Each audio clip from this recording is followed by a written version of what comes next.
Shalom, shalom. Want to give all honor and glory to Yahweh, by Hashem Yahushua, right? This brother Aliyah.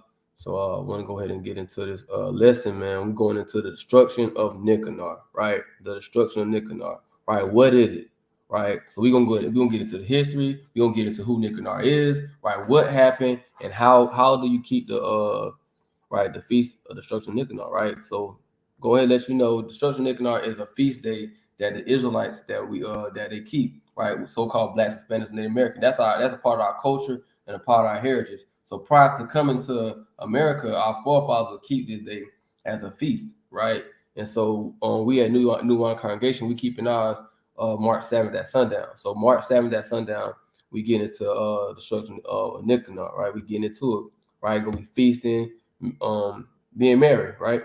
So let's go ahead and get into this thing. All right, we're gonna get into it. All right, so we're gonna start in we're gonna go to First Maccabees chapter 7. All right, now Second Maccabees, First Maccabees, that's in the Apocrypha. All right, the Apocrypha is another part of the Bible that they took out.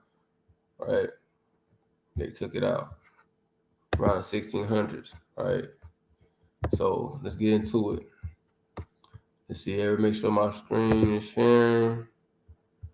All right, cool. Screen sharing. Shalom, shalom. All right, let's get back to it. All right, so boom. We're gonna jump down. We're gonna go to solutions. All right. So let's go into it.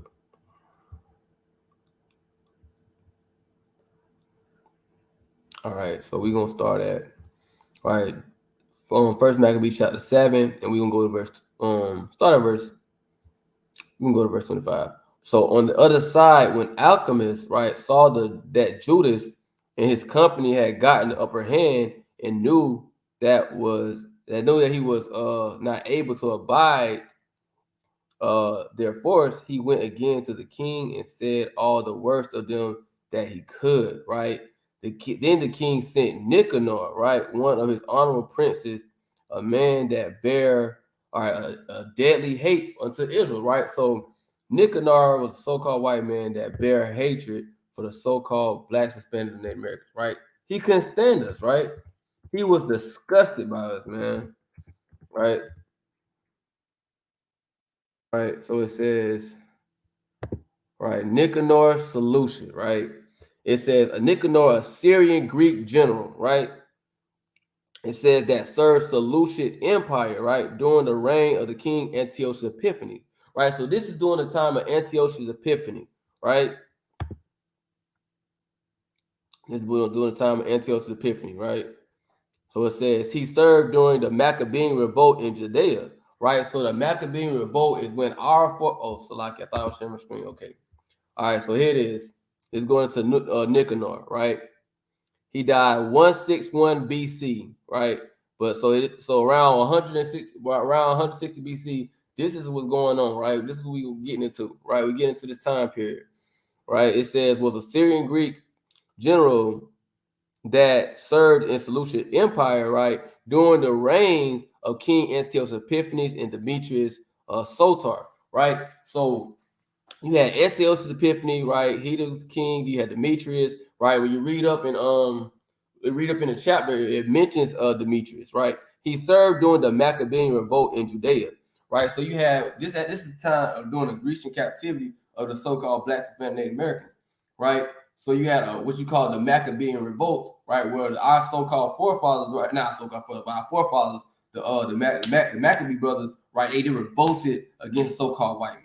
Right, they revolted against their wickedness and their tyranny, right, and their oppression, right. And so it started with Mattathias, right. So Mattathias, he was a Levite, and he had sons, and his sons would go in his stead. So let's go into so we get them too, right. And we call that period the Hasmonean dynasty, right. We call that the Hasmonean dynasty, right. It says the Hasmonean dynasty was a ruling dynasty of Judea and surrounding regions during the Hellenistic times of the Second Temple period, right? So you got Judas Maccabees. So let's see if we get a timeline on this thing. Yeah, we got it right here, right? So first, right here, you got Mattathias. That's the father, right? Then you had Judas, you had Jonathan, Simon, right, and so on and so forth, right? This is the Hasmonean dynasty. And all these are Levites, right? Because Mattathias were Levites, so all these men would be Levites, right? So these are our forefathers. So these so-called Salakia, thought off camera screen. So here you go. On this map, you have like a timeline of it, right? So you got Mattathias here, that's the father, right? Judas, Jonathan, Simon, and so forth, right? Hyrcanus, John, right? So these are our forefathers. These men, right? These mighty men were a part of the Maccabean revolt, right? They revolted against the Grecians, right? So what time period we're talking about is the time period after Mattathias. Mattathias had died, right? So now we were the time period of Judas, right? Which is what we're reading about right now. The Judas. Judas was the one that defeated Nicanor, right? So let's go back. We were just reading about Nicanor, right? So it says he served during the Maccabean revolt in Judea, the part of the Seleucid Empire. He served for a time as a governor in Jerusalem, right? Relations between the government and the Jewish rebels, right? So they call them Jewish rebels. So that's the Maccabeans, brother, right? But they weren't Jewish; they were Jews, right? Right. So these were so-called black men, right? Revolting. Oh, Salaki. I thought I shared my screen. So it says, but I'm reading against this relations between the government and the Jewish rebels eventually turns it said relations between the government and the Jewish rebels, right, which would be the so-called black men, right? They revolted, right? It said turned sufficiently hostile that he threatened the priest, right? So we're gonna get into it all through the Bible, right? So this Nicanor was an Edomite, right? And he was a general, right? He served as a governor in Jerusalem as well, right? He served as a governor in Jerusalem, right, under the empire of Antiochus Epiphanes and Demetrius Sotar, right? So let's go back now. Let's go to the Bible. We're gonna connect all this to the Bible, right? So boom, you go here in First Maccabees chapter 7, right? And it says, then the king sent, right, and it's talking about the king we just talking about, right? Demetrius, right? And it says, the king sent Nicanor, one of his honorable princes, a man, so well that would yeah, it was either submit. Let's read up really fast, so y'all can see what I'm talking about. So here you hear Demetrius mentioned, right, as we just read, right, in on the document earlier. And then you got Seleucus, right? These men, right? Antiochus, right? So these men, right? Now it says now when Demetrius had set up upon the throne. So Demetrius, right? He the one that sent Nicanor, right? He's the devil that sent Nicanor, another devil, to destroy the Israelites, right? So it says with commandment to destroy the people. So that commandment was to destroy the Israelite. His commandment was to destroy the Israelite, right? So Nicanor came to Jerusalem with a great force and sent unto Judas and his brethren deceitfully with friendly words. So this devil came with this. He came as a friend, but really was deceitful, right? And it talks about that in the Bible, right? You know what I'm saying? You got people they come with deceit, man. They come with words like butter, but they really have deceit in their heart, right? Let's get that. Let's get that. All right. Let's go to the book of Psalms, chapter 55.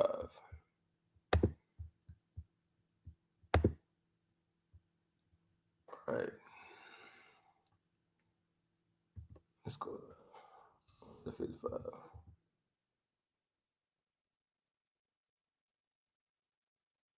It says, the words of his mouth were smoother than butter, but war was in his heart. And that's what Nicanor had. Right? He came up, right, beguiled them, coming off friendly, you know, hey man, you know what I'm saying? So and so, you don't know who knows what he was saying, right? But he came as a friend, but the whole time he had war in his heart, right? Because his commandment was to destroy the so-called black man, Hispanic, Native American. That was his commandment, right?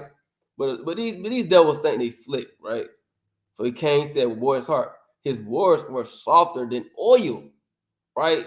And he probably was kind of he probably was like really putting it down thick, man, right? But yet they were drawing swords, right? So he kind of beguiled them, man, right? Let's go to chapter 14. Chapter 14 and chapter 14 and 15 is going into the roughly the same thing, but it's different. It's more detailed and it's different. I would say more detailed, but it's different information in both of them. So let's go into it. It kind of touches on this thing a little bit, right? It touches on, right. So it says now. So here we go. It says this second Maccabees chapter 14, going verse 12. It says, now forthwith calling Nicanor, who had been master of the elephants, and making him governor over Judea, he sent him forth. Right, we just read that out of the document, right? So we're gonna jump down to verse number 2. I mean 15. It says, now when the Jews heard of Nicanor's coming, and that the heathen were up against them, they cast earth upon their heads and made supplication to him that had established his people forever, and who always hold on, Salakia. Let me see. That's not what I wanted.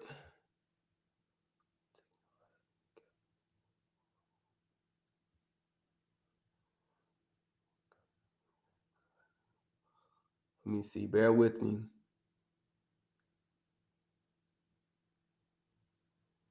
Right, there we go. Here we go. Right, here we go. This is what we're talking about. We're just talking about he came trying to be friendly with him, right? It says, verse 23, now Nicanor abode in Jerusalem and did no hurt, but sent away the people that came flocking unto him. And he would not willingly have Judas out of his sight, for he loved the man from his heart.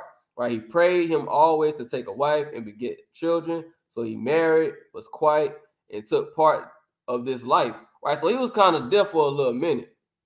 Right, he was kind of there for a little minute. Right, and it says, but Alchemist, perceiving the love that was betwixt them, right, so that he and Judas, they kind of had a relationship. They was cool. They was cool. They was buddies, him and Judas, right? And then it said Alchemist, right, and considering the covenants that were made, right, came to Demetrius. So you got Alchemist, this wicked man. He comes to Demetrius and he told him that Nicanor was not well affected toward the state, for that he had ordained Judas, a traitor of this realm, to be the king's successor. Right. So this wicked man came in here. He said, oh no, they getting Nicanor and Judas, they getting cool, man. He not really handling business like he wanted him to. He not really standing on business right now. So right, let's see what happened. Then the king, being enraged and provoked with the accusations of the most wicked man, wrote to Nicanor, signifying that he was much displeased with the covenants, and commanding him that he should send Maccabeus prisoner in all haste unto Antioch. Right? So boom, let's keep reading. It says, when this came to Nicanor's hearing, he was much confounded in himself, and took it grievously that he should make void the articles which were agreed upon, and the man being in no fault.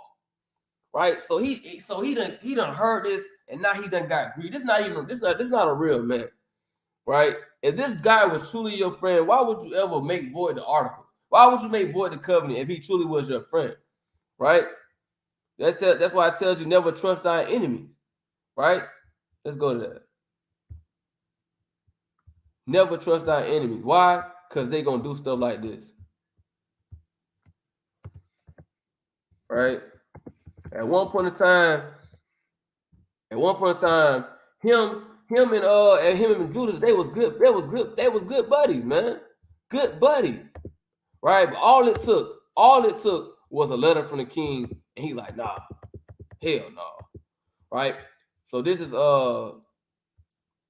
Sirach chapter 12 verse 10. It says, never trust thine enemy, for like as the iron rusteth, so is his wickedness. So you can never trust these devils, man. You can never trust them, man. They just like iron rust. It takes time for iron to rust.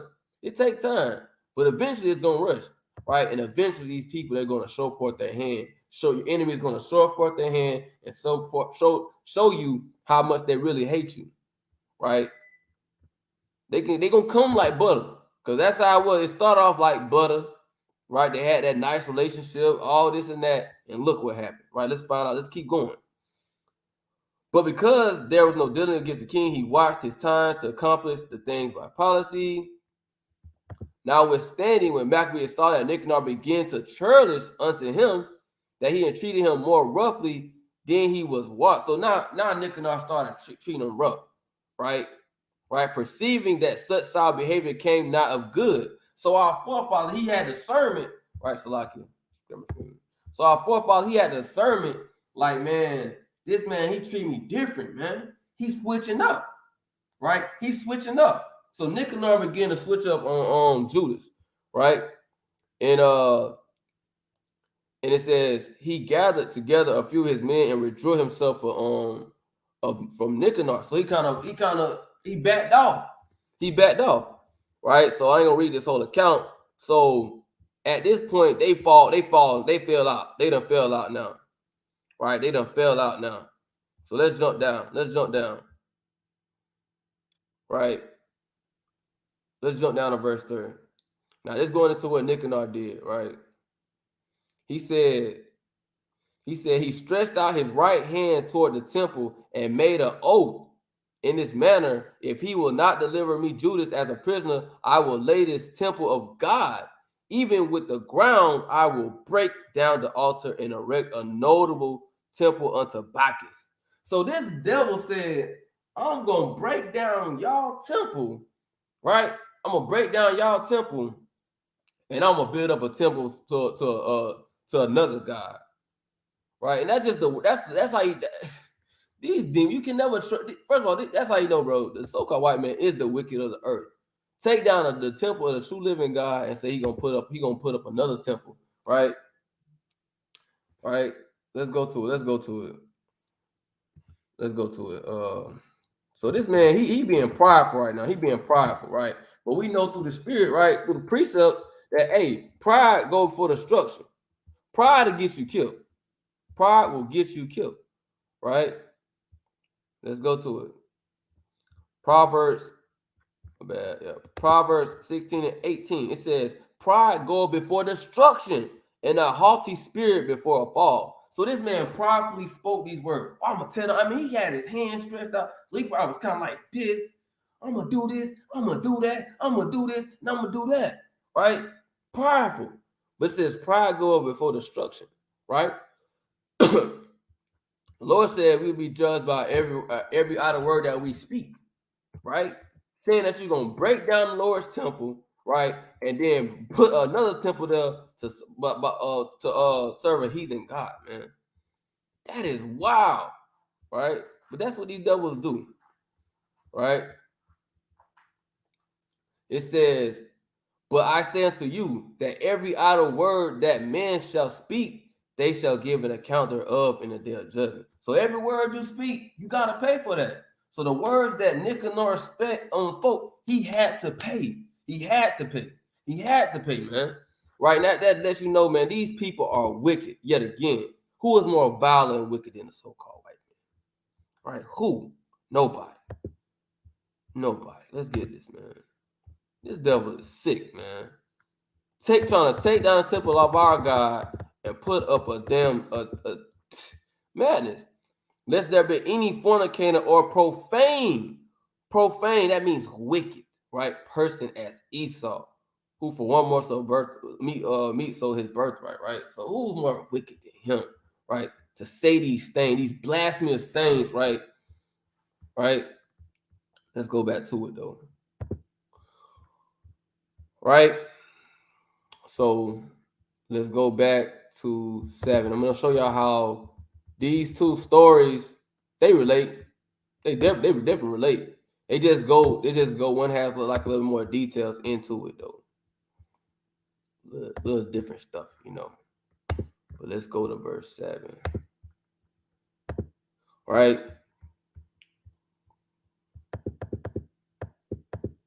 All right. Not verse 7, but First Maccabees chapter 7. We go into chapter 7, right? So chapter 7, and we go back where we was. We was so I'm hopping in and out to these accounts, but anyways, so it says after we're gonna go to verse 34, right? It says, after this went Nicanor up to Mount Sion, there came out out of the sanctuary certain of the priests and certain of the elders of the people to salute him peacefully and to show him burnt sacrifice that he offered for the king, that was offered for the king, but he mocked them and laughed at them and abused them and abused them shamefully and spake proudly. Right? So it's telling you what he said in 14, what he said he gonna do. Right, then it's telling you right here in 14, he abused them, he mocked them, he ridiculed them, man. Right, I ridiculed our forefathers, so-called black men. Right, that's what they did to us in slavery. Right, just put us down, man. Hey, they do it. They did that. They did it for hell. They do it now. Right, and it says, and he swore in his wrath, saying, unless Judas and his host be now delivered into my hands, if I ever come again in safety, I will burn up this house. And with that, he went out in great rage. So he threatened to burn down the house of the Lord. How wicked, right? So then you got the priests. It says then the priests entered in and stood before the altar in the temple, right, weeping, right. So they weeping, saying, right, they weeping to the Lord, beseeching the Lord, right. So let's go. Let's jump down. Let's go back. All right. So before you go to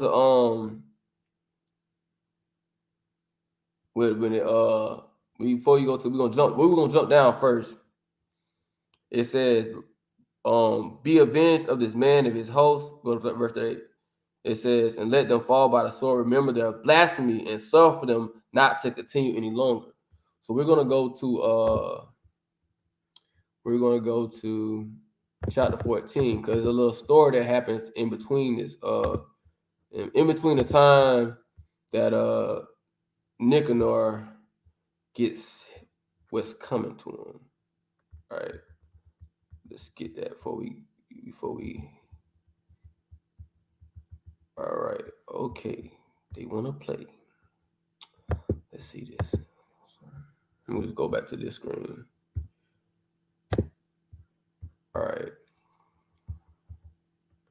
All right. I'm just use this screen because sometimes you can find them, sometimes you can't. So let's go back to where we was. Right. So boom, boom, boom, boom, boom, boom, boom, boom, boom, boom, boom, boom, boom, boom. So hold on. All right. Let me see something. That's why I had messed up. I'm in second. I'm in first Maccabees. I need to go to the second one. My bad. Right. Second Maccabees, chapter 14. All right. So boom. Second Maccabees, chapter 14. Right. And it says, let's go back to where we was. Right. So before Nicanor did got what was coming to him, right? After he done blasphemed the temple and such and so on and so on, this what happened. Now was there accused, we go to verse 37. It says, now was there accused unto Nicanor one rises, one of the elders of Jerusalem, a lover of his countrymen, and a man of a very good report. Right? So this man had a good name, right? And this is good, and that's good to have a good name, right? Because a good name, right, is better than ointment, right? A good name is better than riches, right? Right. So this man, he had a good name. Right. It says a good Proverbs 21. And through the Spirit, we want to make sure that we have a good name. You know what I'm saying? As we live this life, we want to make sure we move in the Spirit of our forefathers. Right. This man had a good name. Right. A good name. What entitles that? A man that keeps the commandments and the fear of Yahweh Shem Shai. That's how you get a good name. Right. A good name is rather to be chosen than great riches and a loving favor rather than a silver gold. Right, John verse 1. It says, Ezekiel 7:1. A good name is better than precious ointment. Right. So a good name is a good name is something that you want to have, right? A good name that you want to have. So this man, he had a good name. So he was a stand-up guy. He was a stand-up so-called black man. He was a stand-up guy, right? And it says, one of the elders and the love of his countrymen, a very good report, who for his kindness was called the father of the Jews, right? So he was a kind brother, a loving brother. He loved his fellow Israelite brother and sister, right? They call him the father of the Jews, right? For in the former times, all right, we're gonna jump. It says, so we're going verse 3. We're just gonna jump verse 9. So Nicanor, willing to declare the hate that he bare unto the Jews, sent above 500 men of war to take him, right? For he thought by taking him to do the Jews much hurt, right? And so that's the mind of these devils, right? They said, I see he's the father of the Jews. I'm gonna take him out. I'll take him out. I'm gonna do these people much hurt. So let's see what happened, right? So it says, now when the multitude had taken the tower and violently broken into the outer door and bade that fire should be brought to the burnings, he being ready to be taken on every side fell upon his sword, choosing rather to die manfully than to come into the hands of the wicked, to be abused otherwise than beseem his noble birth. Right? Because the heathen, right, the so-called white man, he does vile things to his prisoners, right? If they get you in their hands, right, that's just like what they did to the so-called Jamaicans. Right, when they had them in captivity and over in Jamaica, they was buck busting them, raping men, right, in front of their families. So who knows what these heathen was doing, right? This around the time they was exercising naked, so they was in full vile form, right? They were just out with it. So he was like, man, I'm not even finna let them get down, let them get to me like that, right? But missing his stroke through haste, the multitude also rushing within the doors, he ran boldly up to the wall and cast himself down manfully among the thickest of them. So he ran to the wall, right? And you gotta kind of, it's like a movie, right? It's like a movie, literally. He was in there, he going, he got him coming in, they come in the temple, he flashing his sword, right? Then he kind of jumping into the thickest of them, right? Like a damn mosh pit, right? Let's get a picture of a mosh pit real fast. Show y'all how he jumped in, what kind of thing he jumped into, right? Right. So you got to kind of visualize this thing, right? So this is the kind of thing he kind of jumped in. He had enemies all on every side of him. Let me see. I forgot you. So this what he jumped into. A mosh pit, right? He had enemies all over each side of him, and he jumped in the thickest of them. This one of our mighty forefathers, right? This what he did, right? Getting down with the heathen, right? Through the Spirit, right? And it says, right? It says, but they quickly giving back, and a space being made, he fell down to the midst of the void place. Nevertheless, while there were yet breath within him, he being inflamed with anger, he rose up and through his blood, and though his blood gushed out like spouts of water. So blood gushing everywhere, and he's still fighting like it's the so-called black man, the so-called black Hispanic Native Americans. Hey, we the most powerful people on the earth, man. Right? He getting into it, man. Right?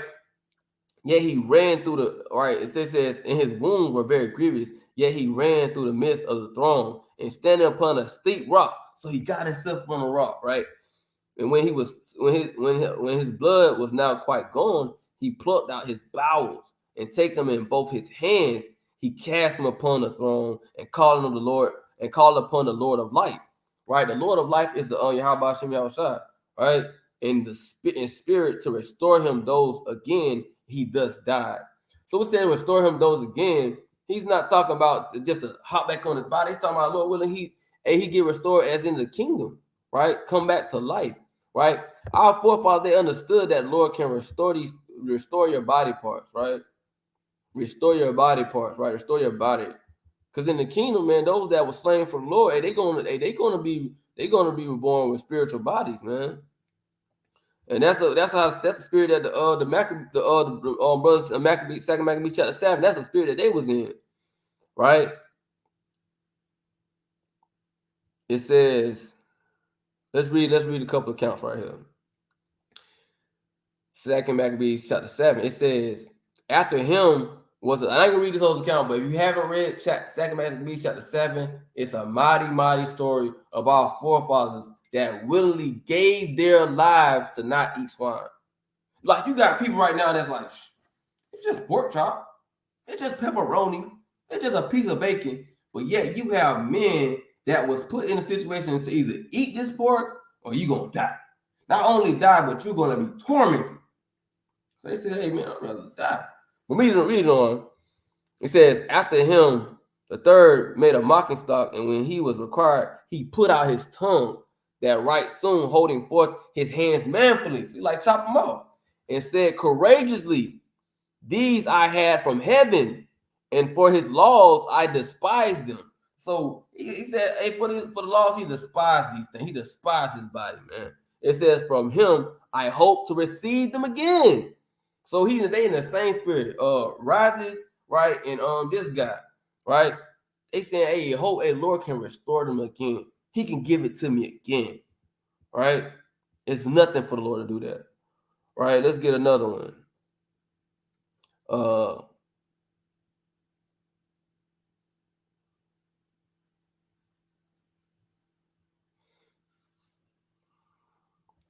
It says, verse 14. So when he was ready to die, he said thus, it is good being put to death by men, to look for hope from Yahweh, to be raised up again by him. As for thee, thou shalt see no resurrection. Like, so our forefathers knew what it was to die for the Lord, right? So that's the spirit Rises was in, right? So reading on. So you got to kind of get get what was going on during that time, right? You had Rises, he up there, they come, you got Nicanor sent these men to the temple, right? Rises, he ended up going crazy, right?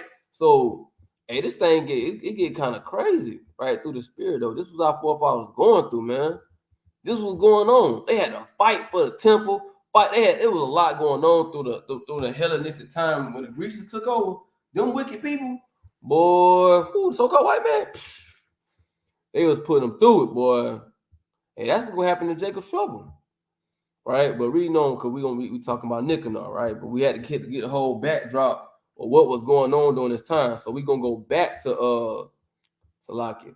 So we're gonna go back to verse we're gonna go back to First Maccabees chapter 7, right? We kind of got the backdrop of different things that was going on during that time and what Nicanor had going on, what he was doing to the people, you know what I'm saying, how he treated Judas, the relationship he had with Judas, right? All these things, right? So now we finna go back to and that's what it is when you just going to, when you gotta kind of dive into this thing, man. You just can't we don't just try to be surface. Don't try to be surface level when it comes to the Bible, man. You gotta kind of get into it, right? You don't want to be surface level when it comes to the Bible, man. All right. So boom. So it says, oh Lord. All right, now let's go to verse 40. It says, but Judas, this First Maccabees 7 and 40 says, but Judas pitched in Adasa with 3,000 men, and there he prayed, saying, right, oh Lord, right. So our forefathers, right, when they was in a trouble, they was in a tight squeeze, right. They didn't call upon they homeboys or they mama, they dad. They called upon the Lord, and that's what we gotta do. We gotta call upon the Lord, right? We got to call upon Yahweh Shem Yahushua with any situations. What did the Lord say? Psalms 15:15. Right? Psalms 15:15. It says this. It says, and call upon me in the day of trouble. And I said, I will deliver thee, thou shalt glorify me. So I'm going to share that. So the Lord said, call upon him in the day of trouble. And that's what our forefather did, right? And he got surrounded by some enemies. He found out they want to kill him. And that man went to start praying, right? Praying, right? That's how we got to be, praying, right? So anyways, right? And then you go into it. You get into it, you got to get into it. We're going to get into it, man. We're going to get into it. So now when you go to the second Maccabees, right, it talks a little bit more on this account, right? Talks about a little more on this account. So you got to get into this thing, man. You go to second Maccabees, you go to chapter 15, right? Now chapter 15 goes into, and it starts talking about this whole battle that we're talking about right now, right? So let's get into it. So let's get into it.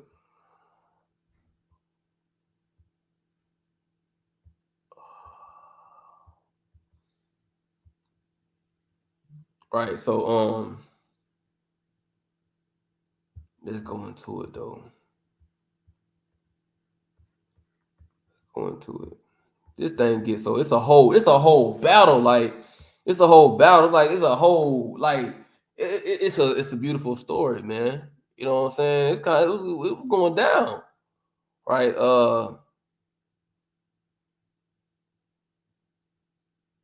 Where is that? Bear with me. Yeah, this it is. Second Maccabees 15. We're gonna go to verse 8.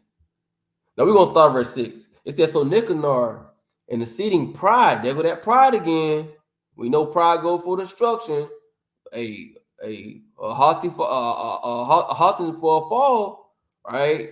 And haughtiness, right? Pride, haughtiness. Check that out. Determined to set up a public monument of his victory over Judas and them that were with him. So he already had in his mind that he was gonna win this battle. I'm gonna win this battle. You know what I'm gonna do? I'm gonna set up a monument. I'm gonna set up a public. I'm gonna have a public display to how to destroy Judas. But Maccabees had forever sure confidence that the Lord would help him. So he had confidence in the Lord, right? We got to be confident in the Lord, right? Because the Lord, he's our Savior. He's the reason our forefathers was winning every battle because of Yahweh Shem Yahushua, right? So the Lord, you got to have confidence in the Lord like our mighty forefathers, right? He says, wherefore he exhorted his people not to fear the coming of the heathen against them, but to remember the help which in former times they had received from heaven. Right? You gotta remember. Right? What is saying? Sirach.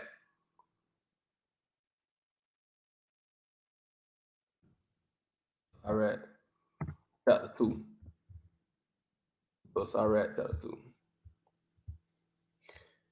Get this right quick.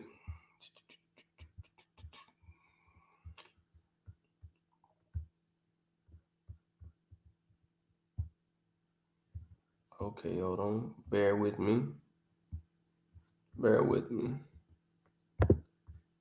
All right.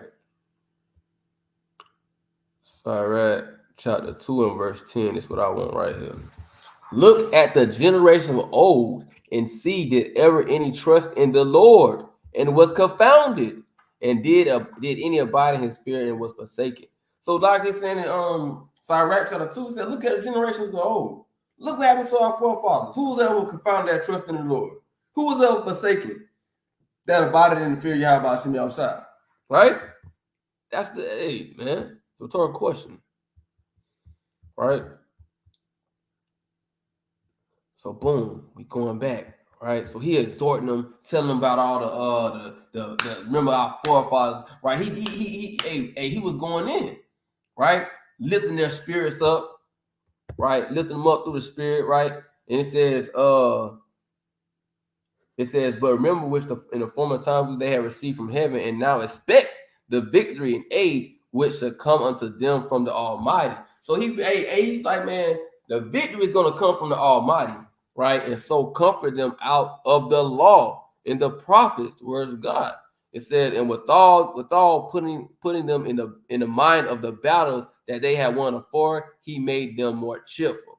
Right? So he kind of cheering them up. Right? Hey, this is going on. So before they getting in the battle of Nicanor, right, he kind of exhorting them, let them know, man, hey man, remember how our forefathers was. Remember about Daniel. Remember about David. Remember this and so forth. Remember the battles we got in before. Remember what happened with my dad. Like all these different things.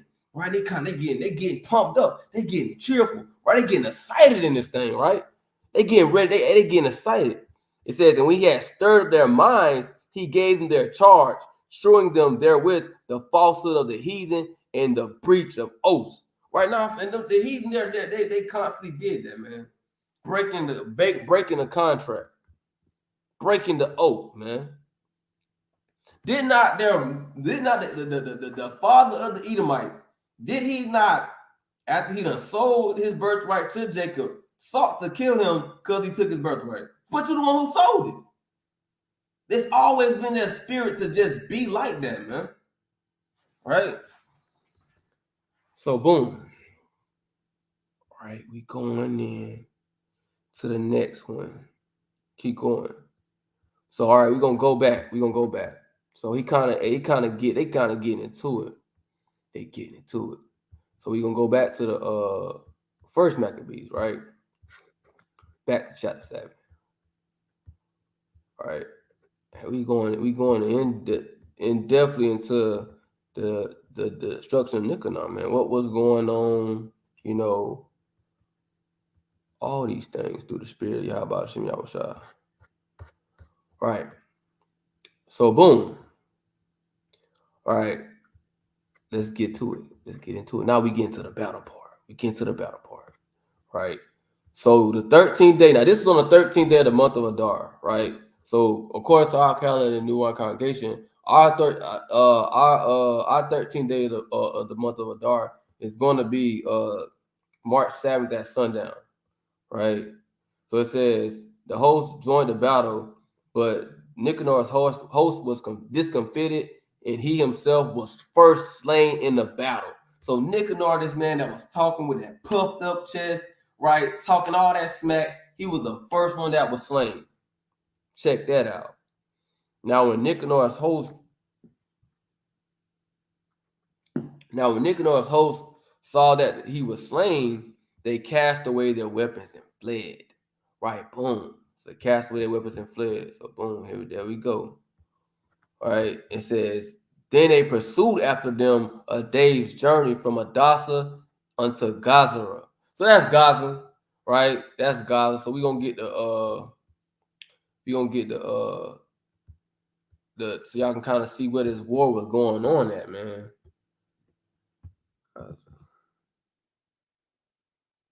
All right. Hold on, let me see. They tripping. All right. So boom. So this battle was in this region right here. Hold on. So the battle was in this region right here, right? They was kind of getting into it over here, right? It was kind of getting into it over there, right? In that region right there, right? So let's go back. Let's go back to the where we was at. Right, so it says, whereupon they came, thus sounded an alarm after them with their trumpets. Whereupon they came forth out of all the towns of Judea round about and closed them in, so that they turning back upon them that pursued them were all slain with the sword, and not one of them was left. So our forefathers, they slew them all. They slew Nicanor. They chased after his people that ran off, and they killed every last one of them. These were so-called Black, Hispanic, Native American men. Right? Our forefathers. They did this. Right? Right? And it says, afterwards they took the spoils and the prey and smote off Nicanor's head in his right hand, which he stretched out so proudly, and brought them away, right? And hanged them up toward Jerusalem, right? So they talk about that right there, but they get more depth. So they chopped off Nicanor's head, and they chopped off his arm, the same arm he was doing this to, right? Talking about he gonna do in such and such to the temple. They're like, all right, gonna chop that same arm off, right? But they get more in depth. They did more than just chop off his tongue. They did more than just chop off his his arm and his head. They kind of went crazy. I'll tell y'all something. Our forefathers ain't play no games. Let's find out what they did to Nicanor. We'll find out what else they did to Nicanor. All right, let's find out what else they did. All right, they went crazy through the spirit, right? So boom. Let's go to it. Not where we at. Ooh. All right.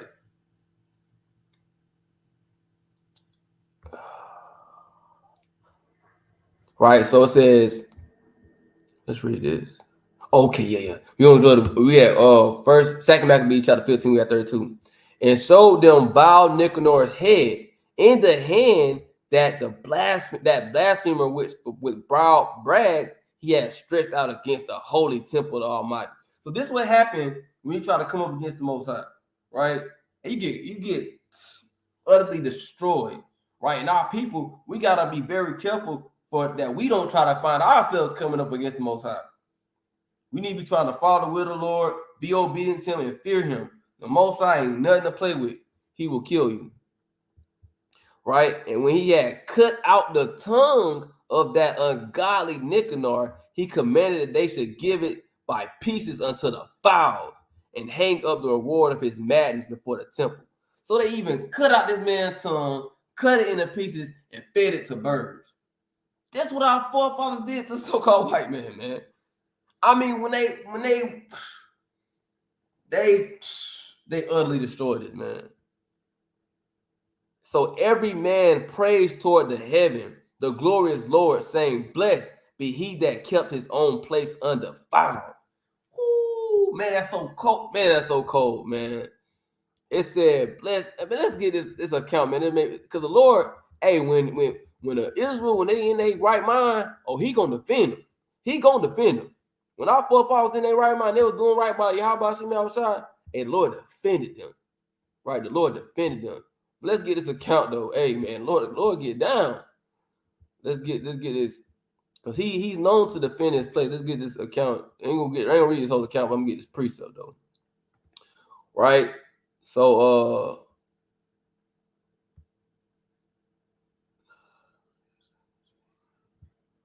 it says, oh, okay. Second Maccabees chapter 3, verse 37. This is one of my favorite stories. But I ain't gonna read this whole thing. I'm just gonna read this account. And when the king Heliodorus, who might be a fit man to be sent yet again to Jerusalem, he said, if thou hast any enemy or a traitor, send him thither, and thou shalt receive him well scourged, if he escape with his life. For in that place, what is that place? Whoo, man, you gotta love this, man. This is how the Lord feel about us, man. Let's go to it, man. What's the place he's talking about? Let's go to Israel Bible. I own Israel according to these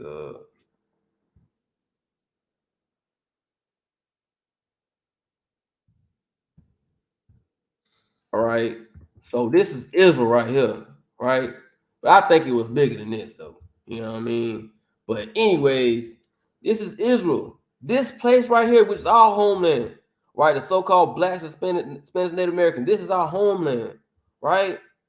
When we get back into that land, right, and we keeping them laws, hey, Lord, like we gonna never leave that land again, right? But when we was there and we was keeping the commandments and we was doing about right by the Lord, and Lord defended us, right?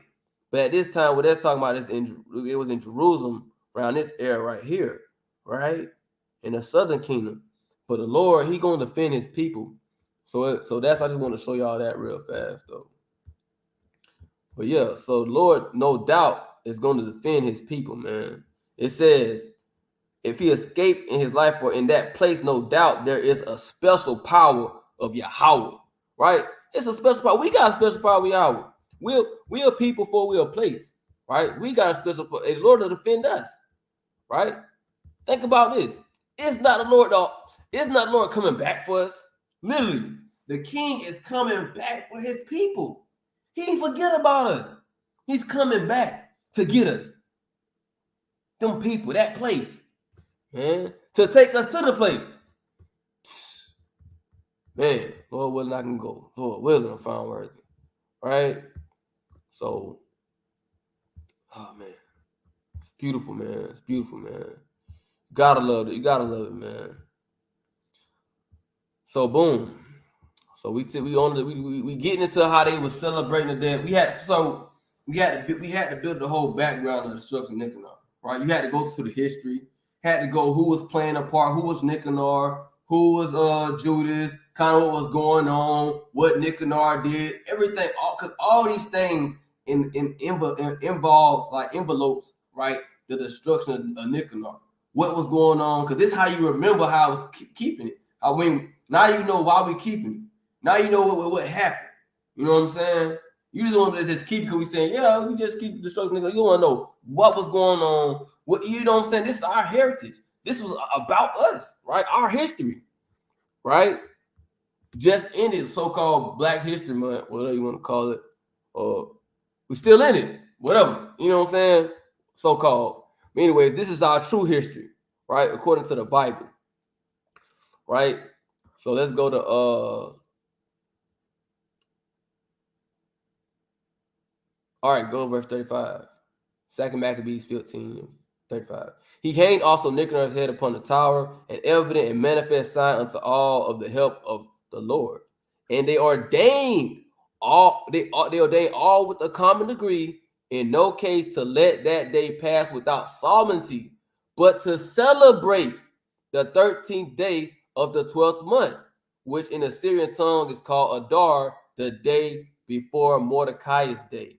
Right? So what it's saying is, on the 13th day of the 12th month, this is our 12th month, right? We don't go by Esau's calendar, right? We go by the calendar of Israelites, right?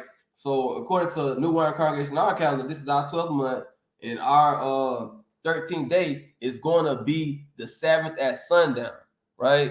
And that day we're going to be celebrating the day of destruction of Nicanor, which is the right before the day of the Mordecai's day. Mordecai's day is Purim. That's what they talking about. So right after that, we got Purim, right? So, and it's a beautiful time. Think about that. We started off celebrating the destruction of the so-called white man. Then boom, we shifting gears and giving gifts, also celebrating the time that we defeated another so-called white man. I forgot Haman. I want to say it's Haman, but yeah, it was kind of, hey man, our people, they want all this Christmas crap, Valentine's Day, St. Patrick's Day. We weren't keeping on that. These are the kind of holidays we keeping. Destruction, Nicanor. This is what we was thinking about. Man, this is our history. This is what our people was on. This type of time in the so-called, you know what I'm saying, so-called Black Spanish man was on. We was celebrating the destruction of our enemy, man. Right? And ultimately celebrating that the Lord saved us from our enemy. Ultimately. Yes, our enemy got destroyed, but ultimately it's the Lord that saved us. Right? Because it says an evident, in verse 35, evident and manifest sign unto all of the help of the Lord. So the main part you don't want to forget is also that the Lord helped his people. So when we go into the struggle, we glad he got destroyed, but we also are known to that, recognize that it's the Lord that helped. That's the biggest key point. Remember the help of Yahweh Shem Yahushua. Remember how he helped your forefathers. That's what you need to remember. So when you're going into the destruction of Nicanor, you got to remember how the Lord helped his people, how the Lord saved his people from destruction.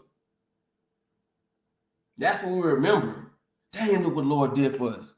Dang, look how he cared for us. Dang, look how he did this. Dang, look how he did that. right?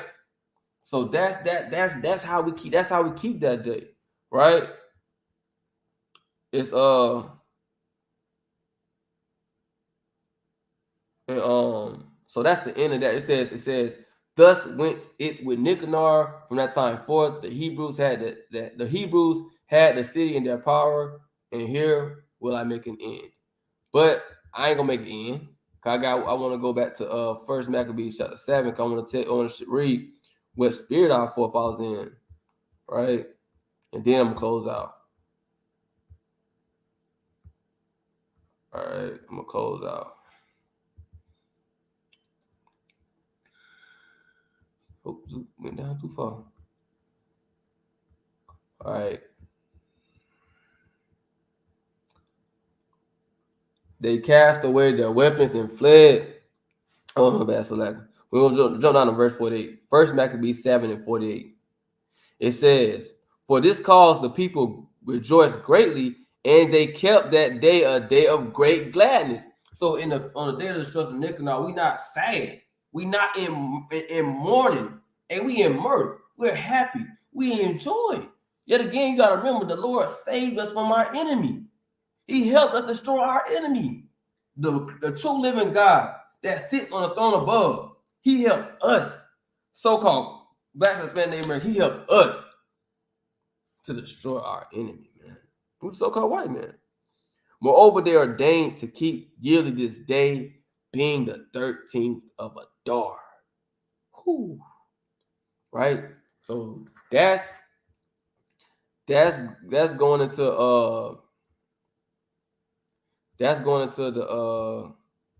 the destruction of Nicanor. Oh, I didn't know. Oh, I guess I could. Oh, I could. Oh, okay. I ain't. But hey, that's going into the destruction of Nicanor, though. Lord willing, that was edified. But that's how we keep the destruction of Nicanor. You know what I'm saying? It's the us at New Wine Congregation, we're keeping ours March 7th at sundown, right? So with that, I want to give all honor and glory to Yahweh Bashim Yahshai, Balah Yah, Shalom.